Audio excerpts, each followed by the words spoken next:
اور یہ تو قرآن کہہ رہا ہے، وہ اللہ کا رسول جو ساری امت کے لیے روتا روتا روتا دنیا سے اٹھ گیا اور ایسا رویا کہ کوئی نبی نہ رویا، ایسا تڑپا کہ کوئی نبی نہ تڑپا، کہ اللہ کو ہزاروں دفعہ تسلیاں دینے کے لیے جبریل بھیجنا پڑا، قرآن بھیجنا پڑا کہ آپ اتنا غم کیوں کرتے ہیں، آپ اتنا کیوں روتے ہیں۔ ایک دفعہ میں نے وہ آیات جمع کی تھی جن میں اللہ تعالیٰ نے اپنے نبی کو تسلی دی ہے، وہ اتنی بن گئی کہ ان کو لکھنا مشکل ہو گیا میرے لیے۔ وہ 100 سے زیادہ آیات بنتی ہیں جس میں اللہ تعالیٰ تسلی دے رہا ہے، لعلک باخع نفسک الا یکونوا مؤمنین، لعلک باخع نفسک علی آثارہم ان لم یؤمنوا بهذا الحدیث اسفا فلا تذهب نفسک علیہم حسرات ما انت علیہم بوکیل لست علیہم بمسیطر ما انت علیہم بجبار من کفر فلا يحزنک کفرہ من کفر فلا يحزنک کفرہ ولقد نعلم انک یضیق صدرک بما یقولون۔ اس قسم کی آیات جن میں اللہ کہہ رہا ہے میرے حبیب اتنا غم نہ کر، اتنا غم نہ کر، اس قدر غمگین اپنی امت کے لیے۔ اس کے باوجود آپ کا گلہ قرآن میں سن لو، جب ایسے نافرمان جو کبیرہ گناہ کرتے کرتے مر گئے، اس بددیانتی میں، شرابوں کے پینے میں، نماز کے چھوڑنے میں، کبیرہ گناہوں میں غرق ہو کے مر گئے، تو یہی اللہ کا رسول جو ہمارے لیے رویا بھی اور تڑپا بھی، یہ نا فلا تذهب نفسک علیہم حسرات، یہ آیت اس مضمون میں ایسی زبردست آیت ہے کہ اس کو اردو زبان میں منتقل نہیں کیا جا سکتا، کہ جو اللہ تعالیٰ نے آپ کے اندر کے سینے کا غم، حسرات، اور فلا تذهب نفسک علیہم حسرات، ان الفاظ میں جو اللہ نے اپنے محبوب کے سینے کا غم بیان کیا ہے، اللہ کی قسم کوئی زبان اس کا ترجمہ نہیں کر۔ قیامت کے دن جب دیکھے گا ہماری نافرمانیاں تو کہے گا یا رب ان قوم اتخذوا هذا القرآن مہجورا، اے میرے مولا یہی ہے میری وہ امت جس نے میرے قرآن کو چھوڑ دیا، میرے قرآن نے پکارا مسجد میں آؤ، انہوں نے مسجدوں کی راہیں چھوڑ دیں۔ مجھے بتاؤ یہ اتنا مجمع کہاں سے آ گیا ہے؟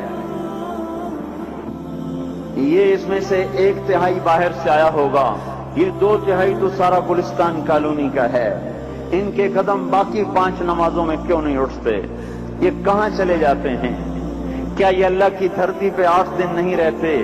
کیا یہ صرف 8ویں دن اللہ کا رزق کھاتے ہیں؟ کیا یہ صرف 8ویں دن اللہ کا پانی پیتے ہیں؟ کیا یہ صرف 8ویں دن اللہ کی ہوا کے تنو تن اپنے پھیپھڑوں میں لے جاتے ہیں؟ کیا یہ صرف 8ویں دن اللہ کے دیوے نور سے دیکھتے ہیں؟ کیا یہ صرف 8ویں دن اپنے کانوں سے سنتے ہیں؟ کیا یہ صرف 8ویں دن اپنے جسم کی نعمتوں سے فائدہ اٹھاتے ہیں؟ کیا یہ صرف 8ویں دن سورج کی روشنی سے نفع اٹھاتے ہیں؟ کیا یہ صرف 8ویں دن تاروں کی جھلملاہٹ سے نفع اٹھاتے ہیں؟ کیا یہ صرف 8ویں دن اپنے بیوی بچوں کے ساتھ بیٹھتے ہیں؟ اس پتھر دل کو کیا ہوا؟ کیوں نہیں اس کے دروازے پہ دستک پہنچتی؟ یہ کیوں ویران ہو گئے؟ ایسے تو پتھر بھی سخت نہیں۔ عطا اللہ شاہ بخاری کہا کرتے تھے، اے ہندوستان والو تمہیں اتنا قرآن سنایا کہ میں سر کو سناتا تو صبا بن جاتی، میں پتھروں کو سناتا تو موم ہو جاتے، میں دریاؤں کو سناتا تو طوفان تھم جاتے، اور میں موجوں کو سناتا تو ان کی طغیانی رک جاتی۔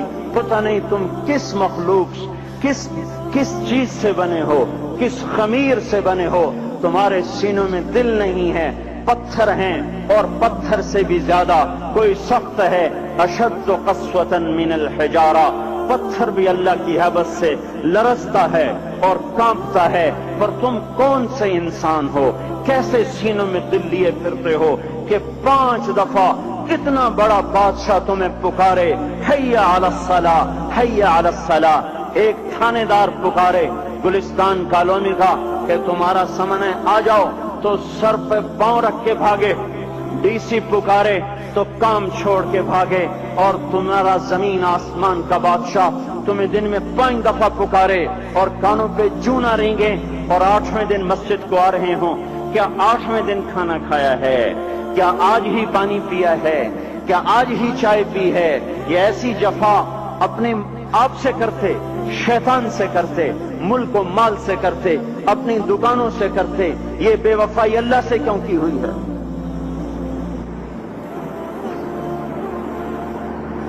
جس زمین پہ سجدہ نہ ادا ہو،